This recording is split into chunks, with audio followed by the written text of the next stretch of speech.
576. I want to talk about the Danny Garcia versus Robert Guerrero fight. Um, this is an interesting fight. I'm gonna go with Danny Garcia because I think Danny Garcia, he's getting, you know, he's growing on me, man. He's been growing on me for a little while.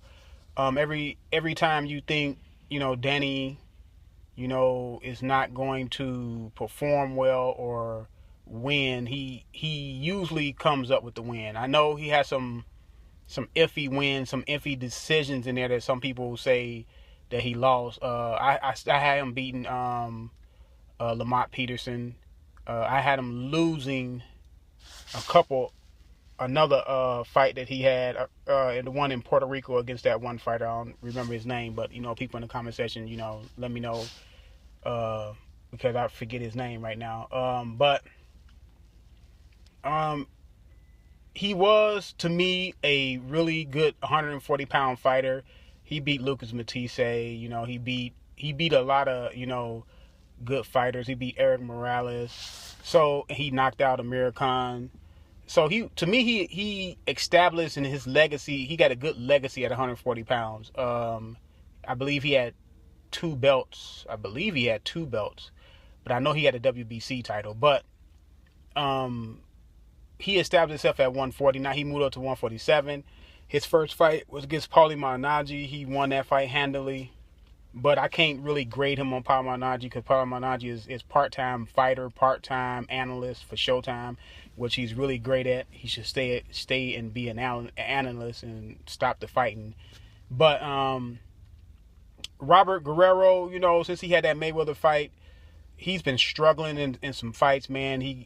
I thought he lost against the one guy that he fought after he fought Keith Thurman. He lost against Keith Thurman decisively.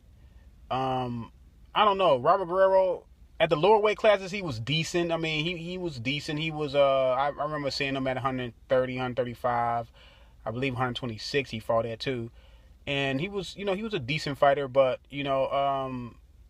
his claim to fame really is, beating up Berto, but, people is beating up Berto, so I don't know how that he's really he rode the wave of that onto the Mayweather fight.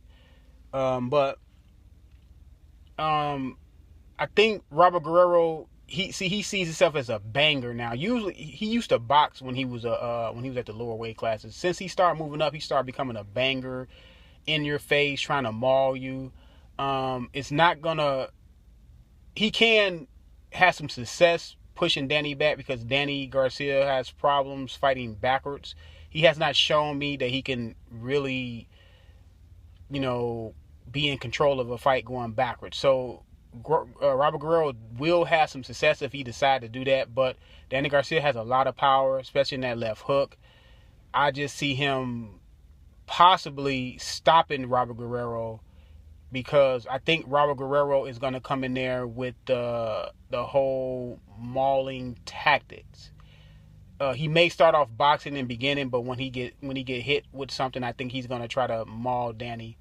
But the press conference was kind of subdued. I mean, both of these guys have colorful fathers. Robert Guerrero's father, he's very colorful, and Danny Garcia, Angel Garcia, we know him. He's very colorful. But both guys was very subdued.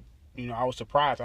I expected some trash talking, but Danny Garcia, father, Angel Garcia, he didn't say anything. He was polite, and usually he gets under the skin of the other fighters, but he didn't try to get up under Robert Guerrero's skin. I don't know why, but maybe because he's Latino, because he says that these are two Latino fighters at the end of the day. But I don't know. We will see what happens. Danny Garcia, he had some poignant words. He's finally, to me, talking as an individual, not letting his father do all the talking, which is good. I was waiting for Danny Garcia to start, speaking more and not letting his father do all the talking, because he says his father does the talking, he does the fighting, which is fine, but you want him to have personality at the mic, but not talking mess or talking down to a fighter, but have some personality about yourself at the mic. But yes, I got Danny Garcia winning this fight, man, because Danny Garcia, he's younger, he's strong. To me, he's stronger. He would be a stronger fighter. He says that 140 was draining him, that he feels much stronger at 147. He can eat more, but we'll see. I got Danny Garcia winning, either a decisive, fight that goes all rounds, or stopping Guerrero in like 8 or 9 rounds. But let me know what you think. Like, comment, subscribe. This is Boxing Talk 8576. I'm out.